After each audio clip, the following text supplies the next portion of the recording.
Namaste ji, namaste. Welcome to Courtroom. My name is Sahaj. I teach for Judicial Services Examinations at Courtroom by TLOI. And I had posted one video in March in which I told you it is a certainty that this practice clause is going to come in. And why did I say that?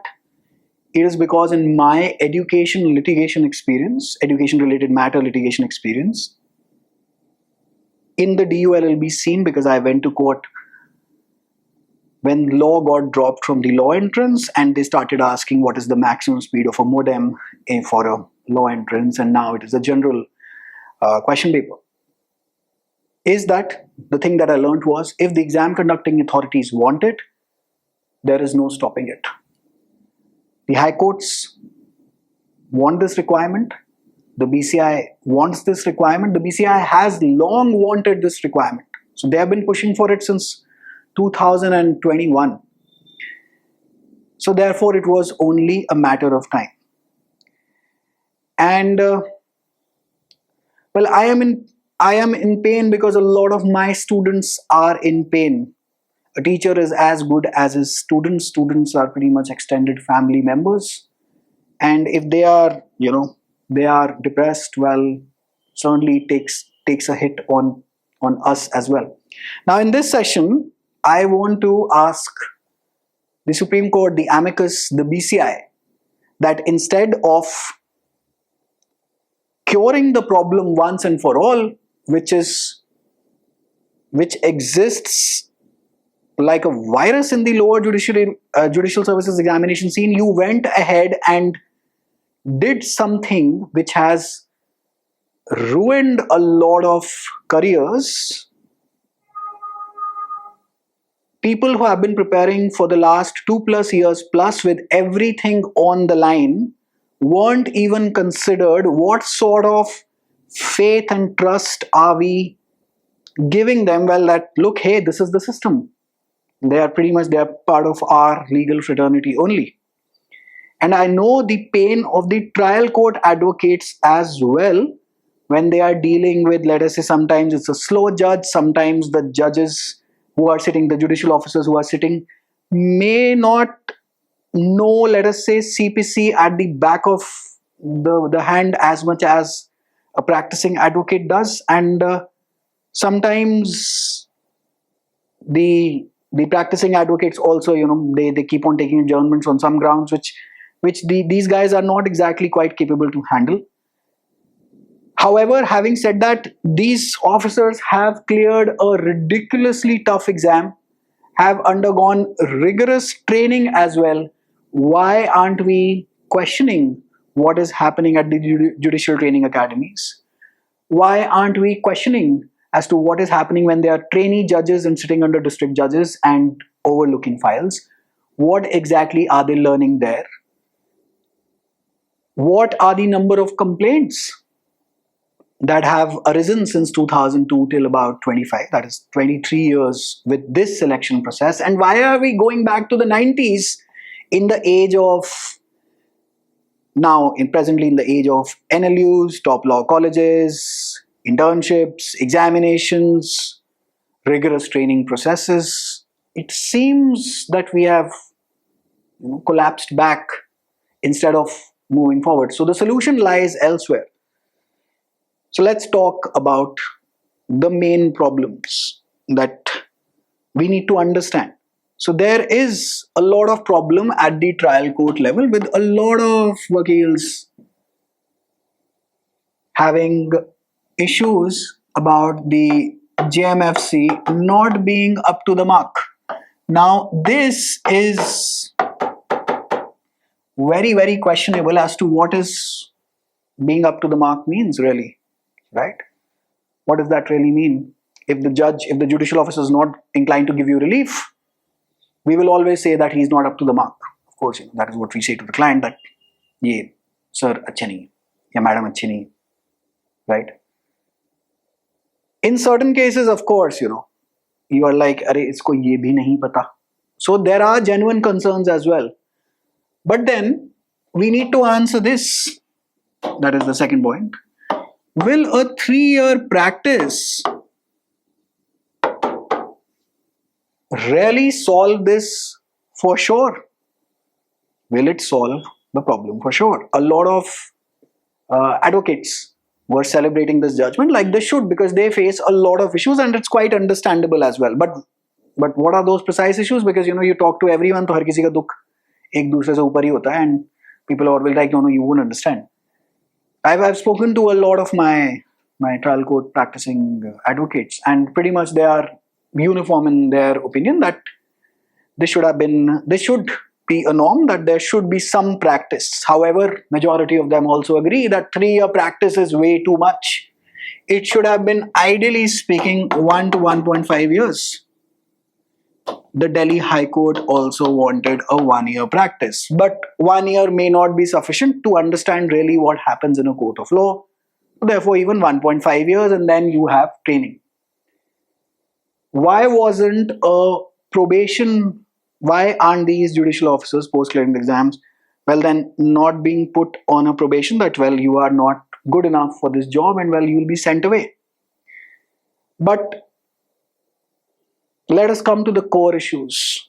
The core issue is these examinations do not take place on an annual basis. That is the entire issue. And the Supreme Court should have dived down into such an issue as to why. Why are you unable to conduct the examination in a timely manner? And once it happens, then somebody files a writ. There are corruption allegations like you saw in the UP judiciary paper. What incentive are we offering for a person to take up this job? A parent, prospective parent, for their student, for their child to appear in CLAT asked me this, and it was a very valid point. So 5-year, the law degree, 3-year practice, that is 8 years. We do not know whether the examination takes place right after those 3 years or it does not take place, and that 2 seats are very limited, and then the examination process concludes in about 1.5 years, 1 year basically. Let us say DJS की एक ले लेते हैं timeline, 1 year. In some cases, not even that, pre हो जाता है, means नहीं होता, and everything else. Why did the Supreme Court not address this issue? There wouldn't have been one student who would have opposed the practice clause had it been for 1 year, and if we knew when these examinations were to take place on a fixed timeline, just like the UPSC. So at least we can time our prep. Practicing and studying at this level is downright impossible. Either you can be in a court or either you can be studying. So what is the thought process behind, as in the judgment it is saying that, well, the judicial officers have temperamental and behavioral issues because they are behaving arrogantly with the advocates. Is that really the ratio that you are going to follow, and this is the standard of the ratio that you are going to follow? And I am absolutely in zero agreement with the way this judgment came about. There are a lot of people who will make very favorable cases for experience. Of course, nobody is denying that a 1-year practice or 1.5 years, I believe that it would have been welcomed by the student community. But what you have done is you have essentially slammed the door shut in front of a lot of people who have put everything on the line in the last 2 odd years based on your promise that there is no practice clause. Either you should have given them a cooling off period that this applies only perhaps from May 2026 onwards, and any state who wishes to conduct the exam can do so. They've done it partially by making the judgment prospective. However, you only have a couple of states ki notifications. Gujarat will come, I think Rajasthan can. I know you've watched n number of videos. So my question to the Supreme Court was, were these concerns addressed? There are a lot of careers on the line here. Secondly, does this 3-year practice clause ensure that post that you are going to conduct examinations on time. Why wasn't this inquiry, why aren't the judicial training academies being held accountable about why have they failed in imparting education or training rather, right? In some cases, some cases, us at coaching academies train people better on the subjects. I've seen the course syllabus, I've seen the course curricula that is done there. Then the second most important question is, why is the BCI allowing so many law schools to mushroom up, in which lawyers, then law graduates who are coming out who do not even need to attend classes, become vote banks in elections, and they majorly are preparing for these examinations. And well, some of them are serious also, and some of them do end up clearing it. And once you have, you are allotted a courtroom, then the quality of decisions aren't exactly up to the mark, I would say. So what exactly is the BCI doing? Why aren't we solving the problem it is a 5-year degree at the end of the day, majorly for the most part now.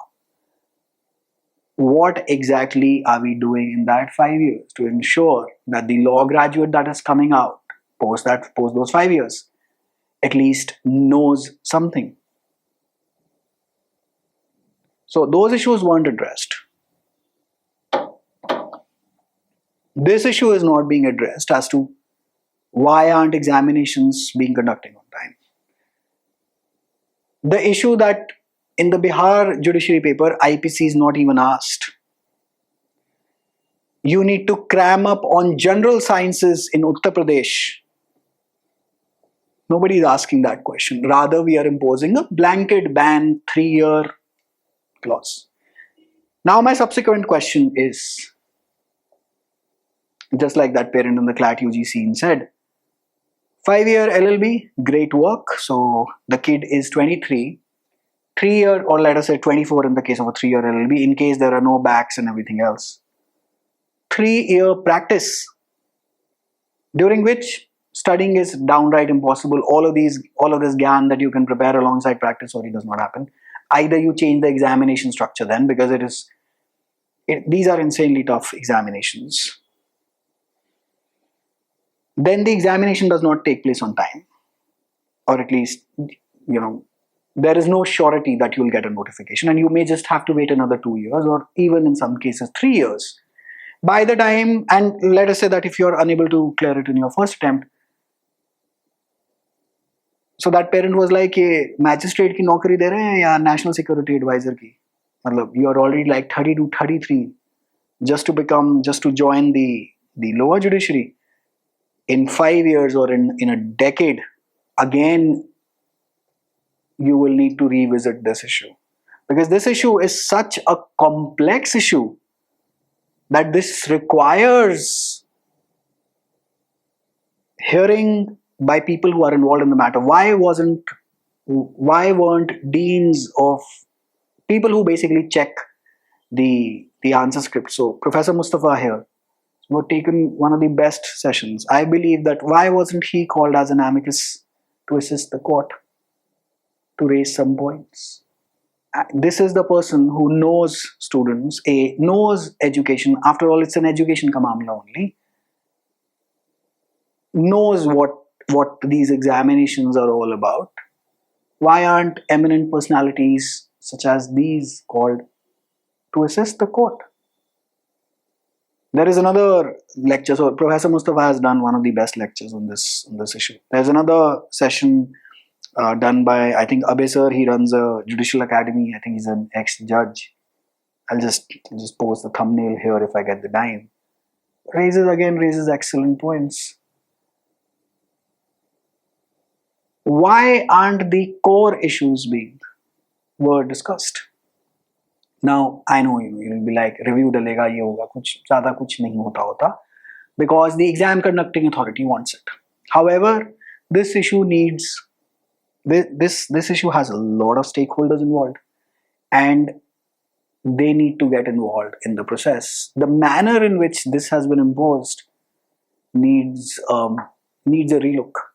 Nobody is arguing. I don't think that anyone will argue that a 1.5 year practice clause is required for these exams. Acha, why was it not left to the states? If the states are conducting the exams in whatever haphazard manner that they do, and whatever syllabus that they wish to ask, why wasn't left up to them? Like, what exactly were you folks thinking? So who exactly is going to take up this examination? Because in 3 years, if you are a good enough law graduate, litigation का नशा चढ़ते हुए ज़्यादा time नहीं लगता है. And अगर litigation में आपकी थोड़ी सी भी गाड़ी चलनी शुरू हो गई, आप तो ना आते लोअर जुडिशरी में, ठीक है जी. तो उसके बाद बचा कौन फिर इन पेपर को देगा? जीवन में जो थोड़े से लोग जो थक हार गए, you in one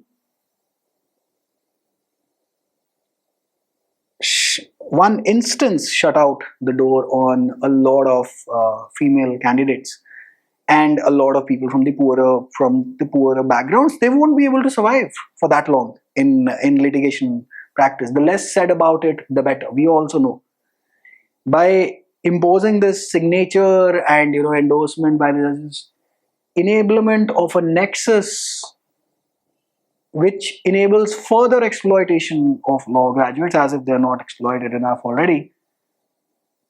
And of course, exploitation is slightly a harsh word, as if they're not exploited enough, but they certainly aren't getting the money. In some cases, not even majority of cases, not even, I'm not talking about Delhi, Bombay here, not even 20,000-25,000 post studying so much in life, generally speaking, not even able to make that. And then to add this 3-year practice clause in which you have put in a 2-factor authentication, that is an advocate's certificate, which is basically the bar association head is going to get it endorsed from the principal judge, because, well, the judge will not know you as such, that this person is actually practicing or not. This will further hit a lot of students, and it's a lot of injustice. What faith are we inculcating in them that this is the legal issue, that this is the legal system? Thirdly, is it to some part an ego issue for the lawyers as well? Because this person has cleared an examination which is tough, which everyone knows is tough. And then there are, if somebody is clearing DJS, which is one of the toughest judicial services examinations, then is undergoing a training period of 2 to 2.5 years. I do not know what is the norm these days, but generally let us assume that it's 2 years, 2 to 3 years in fact, but let's assume 2 years. So he must have studied 2 years to crack this paper. Then he's being trained for 2 years. If he's cracking the paper, sure enough, the aptitude, he or she is cracking the paper, sure enough, the aptitude is there. Then this post 2 years of training also, he or she is unable to, as per the advocates, not able to handle files, not able to, work the court like it should, is looking at the reader, is looking at the other advocate, stay laga hai ki nahi, and all that jazz. I know precisely what happens, by the way. Where are we failing? And is it an ego issue कि हम exam नहीं clear कर पाए और ये अब आके 24 साल का लड़का हमारे सर पे या लड़की हमारे सर पे बैठेगी, हम तो नहीं झुकते इसके सामने? Is it by the bar, for the bar? But what exactly are we trying to achieve here? वो कहते नहीं, इससे वो लोग you will understand the life of an advocate better. Really? Is that really the criterion you want to impose? Or should we say that with your practice, you will understand Order 7, Rule 11, 710A, 617 better, so that once these very matters, these very applications come to you in your courtroom, you can perhaps handle them better? And why are we failing here? We are training them under DJ, the district judge, and then giving them a 138 NI ka court, and then making them an खैर अब तो MM नहीं है, BNSS के अंदर, but let us say an MM court just for discussion's sake, in a matter that they have not been really trained under. What are we exactly expecting out of these people who have the aptitude because they have demonstrated by clearing the exam?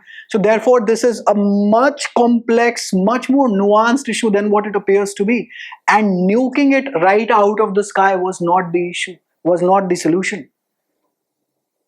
You know, well, somebody, let us say, is the entire system is suffering from cancer, and you've prescribed a crocin, or you prescribed homeopathic medicine for it.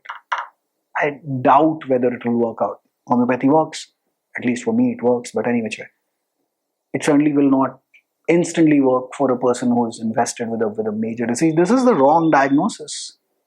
This is absolutely the wrong diagnosis, and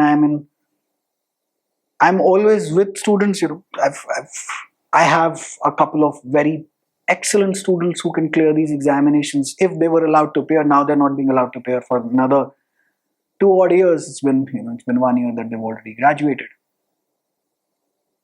What do you answer to those people who must be in every other coaching academy, who have put in like because it takes two years to prepare for these exams? What exactly are we doing about those? What exactly do we tell them? Well, okay, bye. मतलब क्या किया है हमने ये? This needs a much finer consideration, the issues. I don't believe in other remedies. Basically, I know if the high courts want it, the bar association, the bars want it, it is pretty much a done deal. However, we expected the Supreme Court. After all, if the Supreme Court, like, there is no other appellate authority over it, that Supreme Court to consider that what was or what is at stake here, and the lower judicial services examinations are screaming for reform. Instead of that reform, we have told the students, look, the problem is with you, so therefore you need to practice, okay, bye. What utter nonsense was this? And of course, it's the Supreme Court at the end of the day, and we have to abide by it. And it's the Supreme Court at the end. Doctrine of stare decides Article 141. But really, this was the blanket solution to a much wider problem that you could come up with. And what should we tell people who have been preparing for these examinations for so long? Of course, it's not their birthright to be a judge. I've read a lot on Twitter, and it's not your birthright, it's not your fundamental right, and this job is it is quite practical in nature. I agree with a bit of those points that this job certainly requires practice. By the way, I am a very pro practice person, at least for 1 year, because unless and until you see the case file moving, you will not. And a lot of my advocate friends, they say, well, ideally 2 years, and most of them, all of them pretty much agree that 3 years is too much. By that time, people won't even be interested in the examination. So what you're looking at is you are potentially reducing the student pool and the student base so much that you may just not get the best people to ever even attempt the exam. And a lot of female candidates will just leave this and perhaps go to the LLM route, UGC NET route. Will not ever see the face of these examinations. All of this will get reflected in 5 to 7 years. Of course, these are extreme scenarios, but whenever we are discussing based on just like one high court said that there are temperamental issues, therefore we need to. So temperamental issues will get resolved by practicing for 3 years. Really. And what are those temperamental issues? Where is the report? Where is the data? There's pretty much there's nothing. But there are temperamental issues. So of course there are issues. By the way, having said all of that, of course there are issues at the trial court level. Of course litigants are in pain. Of course the advocates are in pain. But why are they in pain? Why is this process not being able to resolve the pain which it intended to do so? what were the judicial academies doing, what is the BCI doing, what are the law colleges doing, and what did the Supreme Court eventually do? We need to ask a lot of critical questions. Of course, to who? This is at the end of the day a YouTube video. Everyone will just forget about it and move on in life like we almost always do. DULB died in the last time that exam took place was in 2020. Khair, forget 2022, it's been 3 years, nobody cares. CLAT UG took place in December. May तक litigation चल रही है आपकी law entrance पे. ये तो judiciary के paper है. यहाँ तो ना प्री के बाद ना मेंस होने को राजी है. मेंस हो गया तो फिर इंटरव्यू की कॉल नहीं आ रही. उसके बाद कभी भगवान भरोसे कुछ हो गया फिर कोर्ट रूम नहीं अलॉट होते अंदर. मतलब is the Supreme Court, look at these issues, put in a practice clause, nobody cares. Put in 1.5 years, even 2 years, 3 years is way too much. Go ahead with it. Why not? However, resolve the n number of issues that exist with these examinations. Why this was the brilliant, most brilliant opportunity before this bench to do what hasn't been done before. And what happened? What eventually almost every time happens. And then we are forced to say कि इस देश में कुछ नहीं होता है. Because there is empirical evidence. Now when it comes to the students, of course, not all of your demands can be met. There are issues. There are issues. However, now the students who know about this can plan their careers accordingly. The worst hit, like in March I said, are those. And there is no remedy. There is pretty much no remedy. I do not wish to. I know that you've already watched 10,000 videos. Even I have watched those. So I'm not going to repeat any of those points. I just wanted to have a heart-to-heart with you. And yeah, I think I've said whatever I wanted to. This was my final take on this issue. That this is so to conclude, this was a much more nuanced. This issue required much more broader consideration. Academicians, people who are checking the answer scripts, as Professor Mustafa rightly pointed out, who know the system inside out, should have been called to put forth their views. Either you could have left it to the states. For example, the Delhi High Court wants only 1 year. Let them have 1 year, right? And why this consistent flip-flop? Every 10-20 years you come in and say, well, we need it, we don't need it. The practice clause. Then you come in and say, the thing is ki examinations aren't taking place on time, the syllabus varies.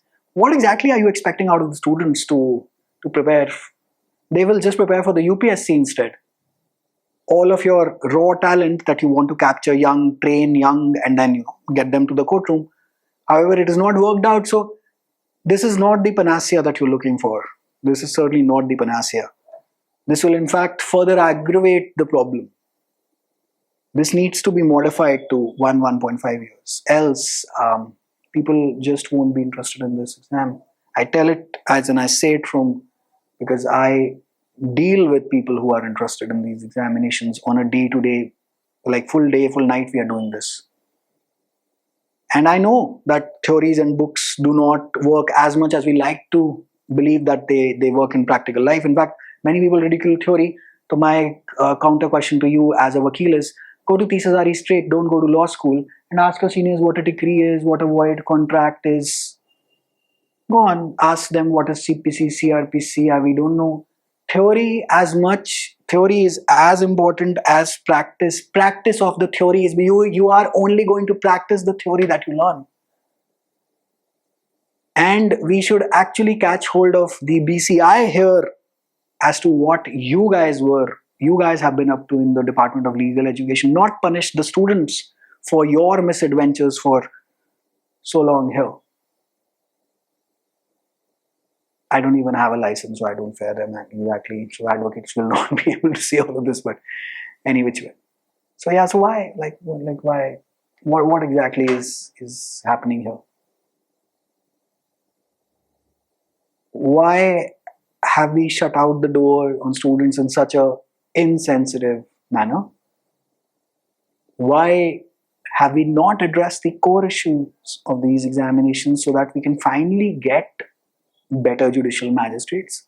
Does a 3-year practice really ensure that the person is going to be a better judge?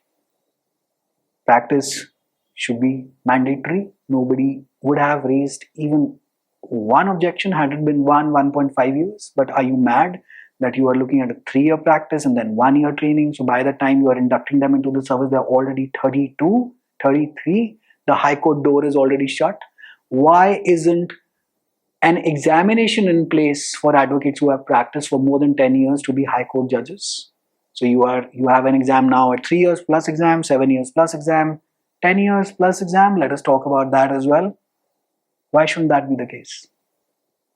All of these issues should have been addressed in this judgment, and not one has been.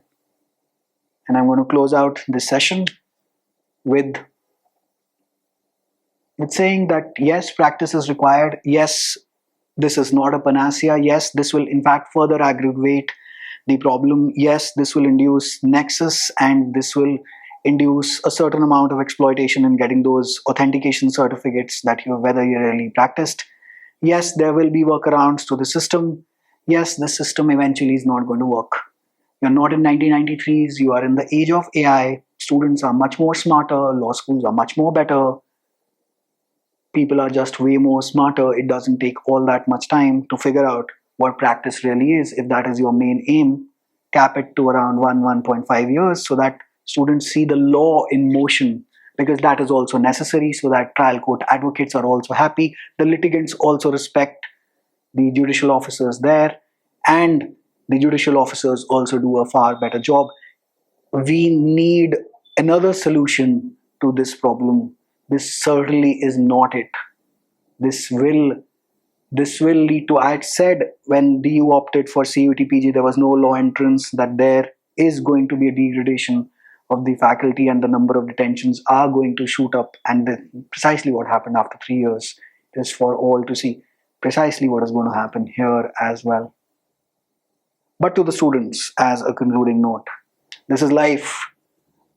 Life is random chaos, and life changes at any moment whatsoever. These vacancies any which way aren't regular. If that is some relief for you, I would say practice, at least practice for 1 year.